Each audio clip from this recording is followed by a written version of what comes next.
Welcome back to Pakistan आज रात। नाज़रीन, प्रोग्राम के शुरू में हमने आपको बताया था कि आज काफ लीग के वुज़रा जो हैं उन्होंने भी अपना इस्तीफ़ा चौधरी शुजात को जमा करा दिया है। अगर फ्यूचर में, अभी तो शायद इसका कोई इम्कान ज़्यादा नहीं नज़र आ रहा, लेकिन फ्यूचर में अगर काफ लीग हुकूमत से अलग होती है तो नेशनल असेंबली की क्या पिक्चर होगी वो हम आपको दिखाना चाहेंगे। पाकिस्तान पीपल्स पार्टी की इस वक्त 125 सीट्स हैं, 13 सीट ANP की हैं, फंक्शन लीग की 5 और इंडिपेंडेंट 17। तो इसका मतलब 160 जो सीट्स हैं, 160 सीट्स रह जाएंगी Pakistan peoples Party led government की, और ऑपोजिशन के नंबर जो हैं वो 175 पहुंच जाएंगे, जिसमें नून लीग के 91, काफ लीग के 51, मुत्तहिदा कौमी मूवमेंट के 25, JUI के 7 और PPS पाकिस्तान पीपल्स पार्टी शेपा ग्रुप के 1 सीट है। तो 175 जो है वो अपोजिशन में चले जाएंगे और ये हुकूमत जो है वो माइनॉरिटी हुकूमत बन जाएगी। लेकिन ये खाली हमने आपको स्टैटिस्टिक्स दिखाएं अभी। इट्स टू अर्ली टू से कि काफ लीग जो है वो अपने इस्तीफे भी आगे फॉरवर्ड करती है और हुकूमत से अलग होती है या नहीं। फवाद चौधरी साहब, ये ब्रेक में जाने से पहले जो हमारी डिस्कशन हो रही थी, फौजिया वहाब साहब कह रही हैं अगर आपकी आमदनी होगी और आपके आमदनी जो है वो अखराजात से ज़्यादा होंगे तभी तो हम जो है इस सर्कुलर डेट का अमाउंट पे ऑफ कर सकेंगे। अभी तो हमारे पास वसाइल ही नहीं है, इतने पैसे ही नहीं है कि हम ये सर्कुलर डेट पे ऑफ कर सकते थे 3.5 साल में। वो बिल्कुल शहजाद, दोबारा मैं ये कहूँगा कि फौजिया बीबी ने सही बात की, RGST भी लगना चाहिए था, लेकिन हकीकत ये है कि पीपल्स पार्टी की जो इकनॉमिक टीम थी वो किसी भी किस्म के, उन्होंने कुछ नहीं करना था। जो इन्होंने पाकिस्तान जो इनके हुआ था, देखें जिस दिन इन्होंने prime minister Gilani prime minister बने हैं उस दिन हमारी जो ग्रोथ रेट था वो 6.4% के ऊपर था। इनका जो हमारा इंटरनेशनल डेट था वो कम होकर 38 बिलियन के ऊपर रह गया था। इन्होंने कुछ नहीं करना था, जो इकोनॉमिक चल रहा था उसको स्टेबलाइज करना था, आगे लेके चलना था। सबसे पहले नुकसान तो इसहाक डार साहब ने पहुंचा दिया, जिन्होंने एक प्रेस कॉन्फ्रेंस कर दी और कहा कि फिगर्स फज्ड हैं, जिसके नतीजे में $10 बिलियन फ्लाइट हो गई पाकिस्तान से। और असल में जो इसहाक डार साहब की प्रेस कॉन्फ्रेंस है उसके बाद पाकिस्तान की मईशत संभल नहीं सकी। उसके बाद इन्होंने जो बड़ी इनकी जो गलती की, जो शौकत तरीन का कह रही हैं, इन्होंने उसको बड़ा अच्छा सेंड ऑफ दिया, बट हकीकत यह है कि शौकत तरीन साहब की पॉलिसी, स्पेशली जो डॉलर को उन्होंने डिवेल्यूएट कर दिया और आज हम 89-90 के ऊपर पहुंचे हुए हैं, उसका पाकिस्तान को बेइंतहा नुकसान पहुंचा और उससे भी हम अभी दोबारा रिकवर नहीं कर पाए। और हफीज़ शेख साहब के बारे में तो मशहूर है कि इनको कोई काम ना करवाना हो तो फाइल उनको भिजवा दें, वो वापस ही नहीं आती। प्रॉब्लम यह है कि पीपल्स पार्टी की जो ओवरऑल गवर्नमेंट है, तासुर ये है, हो सकता है फौजिया भी हम इख्तलाफ करें, लेकिन आम तासुर ये है कि इनका गवर्नेंस इनकी प्रायोरिटी ही नहीं है। ये ज़्यादा से ज़्यादा कोशिश करते हैं, पॉलिटिकली ये बड़े तगड़े हैं, बड़ी अच्छी पॉलिटिक्स करते हैं, लेकिन गवर्नेंस इशू जो है वो इनके बियॉन्ड कैपेसिटी हैं। तमाम इनके मिनिस्टर्स उठा के देख लें, तमाम इनकी ब्यूरोक्रेसी उठा के देख लें, वो नेपोटिज्म के ऊपर लगी हुई है, सफारिशों के ऊपर लगी हुई है, और या खुल्लम खुल्ला पैसे देके लगी हुई है। लॉ मिनिस्टर में शायद ही कोई बंदा हो जो पैसे देके ना लगाओ। तमाम जो इनके जो बड़ी मिनिस्ट्रीज हैं और इंपॉर्टेंट मिनिस्ट्रीज हैं वहाँ पे या तो पैसे देके लगे हुए हैं या रिश्तेदार लगे हुए हैं। उसकी वजह से गवर्नेंस का ओवरऑल स्टैंडर्ड ही नहीं रह गया हुआ, वो बिल्कुल नीचे गिर गई हुई है। आप इनकी जो बात ये करिए ना, RGST is only one issue, the overall economic scenario of Pakistan is really bad, और उसको बेहतर करने के लिए मैं ये कहूँगा, चले परवेज़ मुशर्रफ से तो इनकी पार्टी जो है वो नफरत करती है और झगड़ा साहब की भी, लेकिन उस वक्त की जो इकोनॉमिक टीम है, डॉक्टर सलमान शाह हैं, डॉक्टर इशफाक हैं, मोहसिन हफीज़ हैं, इवन जो शौकत अजीज़ हैं, इन लोगों को ही शामिल कर लें, इनसे पूछ लें कि भाई कैसे किया था। कहाँ आपने शामिल करने का कह दिया चौधरी साहब? ठीक है, मैं झगड़ा साहब से पूछ लेता हूँ। झगड़ा साहब, ये कह रही है कि RGST की मुखालफत सबसे ज्यादा जो है आपने की थी, जिसकी वजह से इस मईशत में एक बड़ा सेगमेंट जो है वो टैक्स नहीं पे कर रहा है, तो क्यों, अगर वो एक प्रोडक्टिव तरीका था रेवेन्यू बढ़ाने का, तो आपने उसको अपोज किया? फिर देखिए, मैं आपको ये बताना चाहता हूँ कि ये बातें करके फौजिया बीबी ने खुद अपनी हुकूमत की फेलियर को एक्सेप्ट किया है।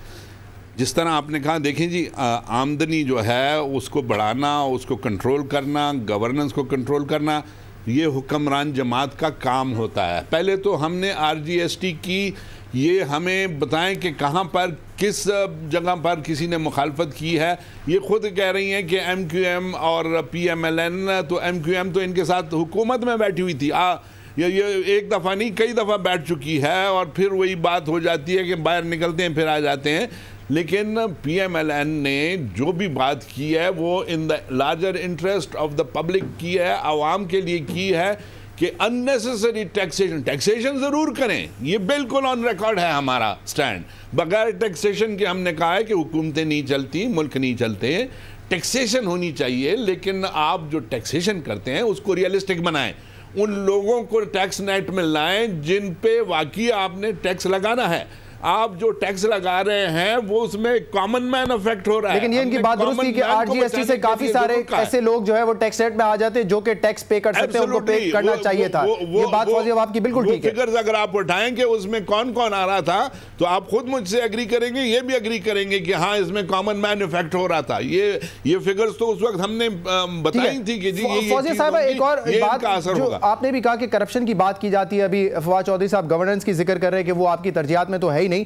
एक छोटी मिसाल देता हूं, ये कोई बहुत कॉम्प्लिकेटेड मिसाल नहीं है। जब आप लोगों ने 2 साल पहले बजट बनाया था तो 150 अरब रुपए आपने सब्सिडी की रखी थी पेप्को के लिए। फिर आप लोगों ने जो 2 साल में बिजली के दाम है उसको डबल कर दिया है। उसका मकसद ये था कि सब्सिडी कम हो जाए, लेकिन वो सब्सिडी कम होने के बजाय 150 से लेकर 323 अरब रुपए पहुंच चुकी है। इसकी वजह यह है ना तो लाइन लॉसेस को कंट्रोल किया गया, और जो आपने दाम बढ़ाए तो उससे बिजली की चोरी पहले से भी ज्यादा होती गई। तो इस चोरी और लाइन लॉसेस को रोकने में भी आपकी हुकूमत नाकाम रही है।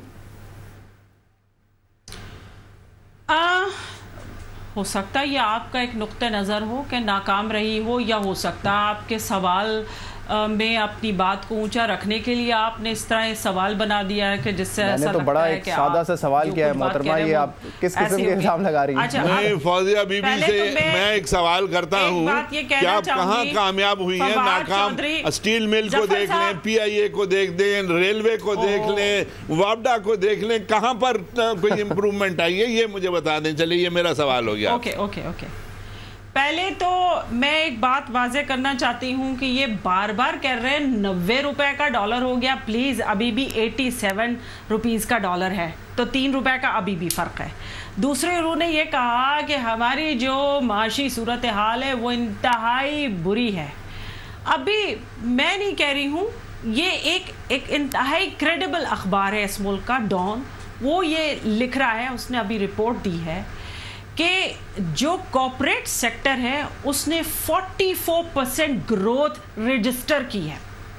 उसमें मैन्युफैक्चरिंग सेक्टर आ रहा है, उसमें बैंकिंग सेक्टर आ रहा है, उसमें फर्टिलाइजर सेक्टर आ रहा है, इसमें आपका क्या कहते हैं ये ऑयल एंड गैस का सेक्टर आ रहा है, टेक्सटाइल, तमाम सेक्टर्स आ रहे हैं, and all those sectors are registering growth.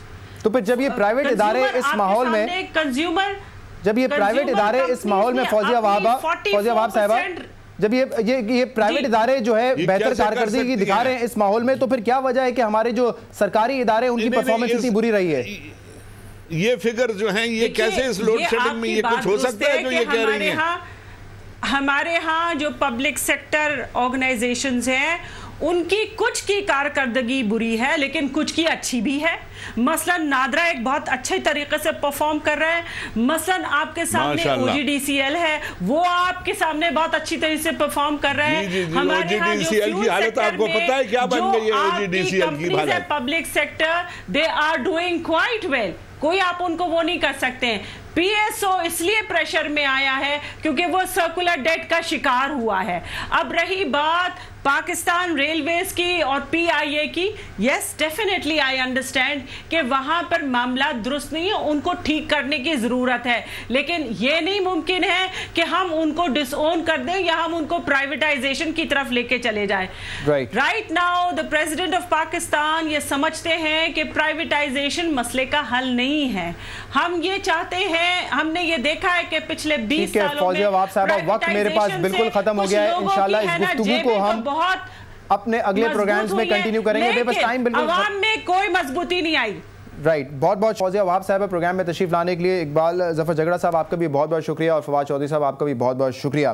कल भी हमने इसी नोट पे प्रोग्राम खत्म किया था, और मेरे ख्याल से इस पर एक तफसीलन बहस करने की ज़रूरत है कि जमहूरियत में तो हमें बताया जाता है कि इदारे मजबूत होते हैं, लेकिन काफ़ी सारे ऐसे इदारे हैं जो कि गरीब आवाम को सहूलियात फराहम करते हैं, उनकी परफॉर्मेंस जो है बद से बदतर होती जा रही है। फीडबैक के लिए आप फेसबुक पर भी लिख सकते हैं और हमें ईमेल भी कर सकते हैं। पाकिस्तान आज़ाद की टीम मुलाकात करेगी आपसे कल 9:05 पर। इजाज़त दीजिए, अल्लाह हाफ़िज़।